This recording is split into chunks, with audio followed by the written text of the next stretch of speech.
जैसा कि विद्यार्थी क्वेश्चन नंबर 1 में मैंने क्या पढ़ा कि अभाज्य संख्याओं का गुणनफल के सभी रूपों को उसमें लिखना था। ठीक है, तो इसमें क्या करना है, क्वेश्चन नंबर 2 में क्या है, पूर्णांकों के निम्नलिखित युग्मों के एचसीएफ और एलसीएम ज्ञात कीजिए तथा इसकी जांच कीजिए कि दो संख्याओं का गुणनफल एचसीएफ और एलसीएम होता है या फिर है। ठीक, तो सबसे पहले क्या करेंगे, इसमें एचसीएफ निकालेंगे 26 का और 91 का। ठीक, उसके बाद क्या निकालेंगे, एलसीएम निकालेंगे दोनों का।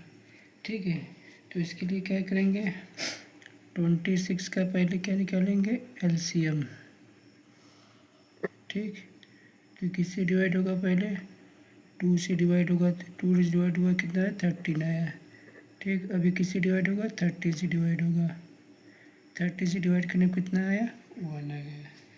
अब किसका निकालेंगे, 91 का। 91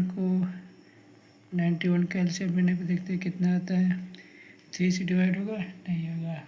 अब डायरेक्ट किससे डिवाइड करते हैं, 7 से, तो ये कितना है, 13 आया। 13 7 जा 91 होता है। अब ये 13 से डिवाइड होगा, कितना आया, 1 आ गया। ठीक है, तो सबसे पहले क्या करेंगे, इसका एलसीएम यहाँ पे लिखते हैं, एलसीएम 2 × 13 आ गया, मतलब 2 के पावर 1, 13 के पावर 1। ठीक, अब 91 का कितना आया, एलसीएम 7 के पावर 1 × 13 के पावर 1। ठीक, एचसीएफ का मतलब क्या होता है, हाईएस्ट कॉमन फैक्टर। ठीक, अब इसमें देखते हैं दोनों में कॉमन क्या है, 2 इसमें है, इसमें नहीं है, 7 इसमें है, इसमें नहीं है, 13 दोनों में कॉमन हो रहा है, तो क्या हो गया, ये हमारा निकल के आ गया एचसीएफ, यही हो गया हाईएस्ट कॉमन फैक्टर। ठीक, तो एचसीएफ कितना आ गया, 13। अब क्या निकालते हैं, एलसीएम। एलसीएम निकालने के लिए क्या करते हैं, इसमें देख रहे कितना है, एचसीएफ जब निकल के इतना आ गया तो एलसीएम निकालने के लिए क्या करते हैं, जैसे एक फार्मूला होता है, दो संख्याओं का गुणनफल इक्वल एचसीएफ इंटू एलसीएम। मतलब दो संख्या का गुणनफल किसके बराबर होता है, एचसीएफ और एलसीएम के। ठीक, दो संख्या का गुणनफल मतलब एक संख्या 26 है और दूसरी संख्या क्या है, 91 है। ठीक, तो प्रथम संख्या क्या होगा, 26 और दूसरी संख्या क्या हो गया, 91 इक्वल एचसीएफ मैंने यहाँ पर निकाला, कितना आया था, 13। ठीक, और एलसीएम यही आपका क्वेश्चन पूछा, पहले एलसीएम निकालेंगे, तो यहाँ पे लिख देते हैं एलसीएम। ठीक, अब जैसे ये इक्वल कितना हो गया, एलसीएम इक्वल 26 × 91 डिवाइडेड बाई 13। अब ये 13 से इसको हम डिवाइड कर देते हैं, कितना आया, 2 टाइम्स आ गया, 2 × 91 कितना आ गया, 182। ये क्या निकल के आ गया आपका, एलसीएम। ठीक, तो इसमें जैसे पूछा था एचसीएफ और एलसीएम ज्ञात कीजिए, ये एचसीएफ आ गया, ये एलसीएम आ गया। अब आगे क्या पूछा है, जांच करना है कि दो संख्या का गुणनफल एचसीएफ और एलसीएम के बराबर होता है। ठीक, तो ये आपका यहाँ पे प्रूफ हो गया, दो संख्या का गुणनफल। ठीक, दो संख्या को, प्रथम संख्या क्या है, 26 और दूसरी संख्या क्या है, इंटू 91। गुणनफल एचसीएफ कितना आया था, 13 इंटू एलसीएम कितना आया, 182। अब दोनों का मल्टीप्लाई करने पर जो आंसर है, ये दोनों इक्वल आ गया, तो मतलब ये प्रूफ हो गया कि दो संख्याओं का गुणनफल एचसीएफ और एलसीएम के बराबर है। ठीक, अब इसको चलिए गुणनफल करके देखते हैं, गुणा करके देखते हैं कि इक्वल आता है या नहीं आता है। तो चलिए मल्टीप्लाई करके चेक कर लेते हैं। हालांकि इसको चेक करने पे आएगा 2300 66, तो इसको भी मल्टीप्लाई करने पाएगा 2366। देखिए लेफ्ट हैंड साइड और राइट हैंड साइड दोनों इक्वल है, मतलब दो संख्या का गुणनफल और एचसीएफ और एलसीएम दोनों इक्वल है। तो ये सत्यापित हो गया कि दो संख्याओं का गुणनफल एचसीएफ और एलसीएम है। ठीक, अब चलते हैं क्वेश्चन नंबर 2 पे। जैसे क्वेश्चन नंबर 2 में क्या लिखा है, 510 और 92 का क्या निकालना है। सबसे पहले क्या करेंगे, एलसीएम निकालेंगे। 510 का एलसीएम निकालते हैं तो कितना आता है, चेक करते हैं। ये 2 से डिवाइड करते हैं पहले इसको। 2 2 जा 4, 1 कैरी 11 हुआ, 2 5 जा 10, 1 कैरी 2 5 जा 10। अब इसको हम 3 से डिवाइड करते हैं। 3 से देखते हैं होता है कि नहीं, 3 से हो जाएगा।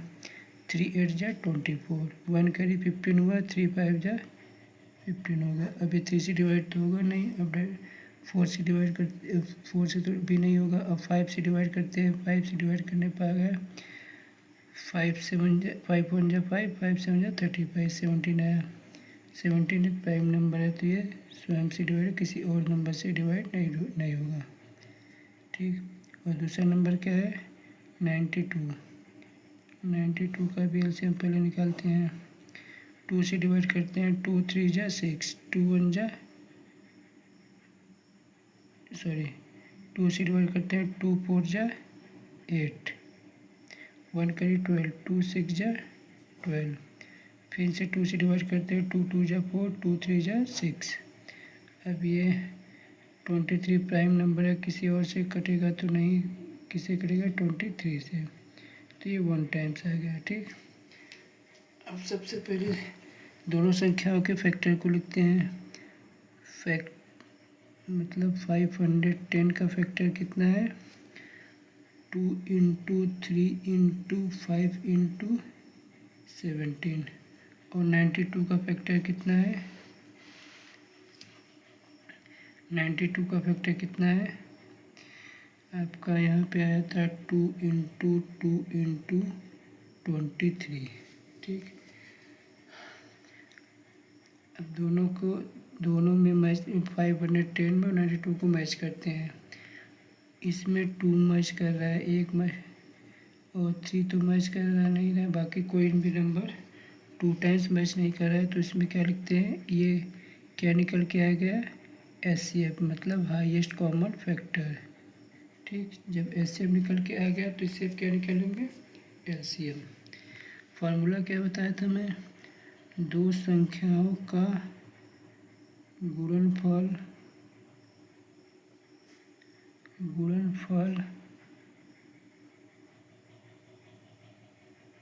इक्वल होता है किसके, एचसीएफ इंटू एलसीएम।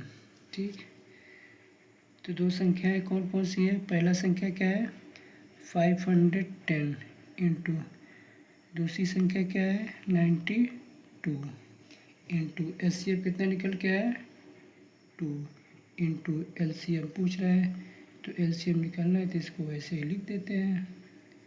ठीक, जब इसको ऐसे लिख दिए तो एलसीएम इक्वल 510 इंटू 92 अपॉन 2। अब इस 2 को इससे डिवाइड कर देते हैं, कितना है 46। ठीक, तो एलसीएम इक्वल 510 इंटू 46। ठीक, तो यहाँ पे दोनों का मल्टीप्लाई करते हैं, नहीं गुणा करते हैं। 510 और 46, 6 1 0 तो लास्ट में लिख देंगे। 6 1 जा 6, 6 5 जा 30, 4 1 जा 4, 4 5 जा 26, 4 3 2346, और ये लास्ट में 0 बचा था, 23,460। ये आपका एलसीएम निकल के आ गया। ठीक, एलसीएम आपका कितना आ गया, ये हो गया। और दोनों नंबर को सत्यापित करना था, क्या बताना, जांच करना था कि दो संख्याओं का गुणनफल उसके एलसीएम और एचसीएफ के गुणनखंड का इक्वल होता है। तो उसी तरह सत्यापित कर देते हैं। प्रथम नंबर इंटू द्वितीय number equal HCF into LCM. प्रथम नंबर क्या हो गया 510 इंटू सेकेंड नंबर 92। एचसीएफ कितना आया था 2 और एलसीएम कितना आया था 23,460। ठीक, इसको डिवाइड करने पे पहले इसको डिवाइड करते हैं। ये 0 आ गया 2 6 जा 12, 2 4 जा 8 9, 2 3 जा 6, 2 2 जा 4। ठीक, तो ये भी इसको मल्टीप्लाई करने पर इतना ही आएगा 46,920। तो ये प्रूफ हो गया, इसकी जांच हो गई।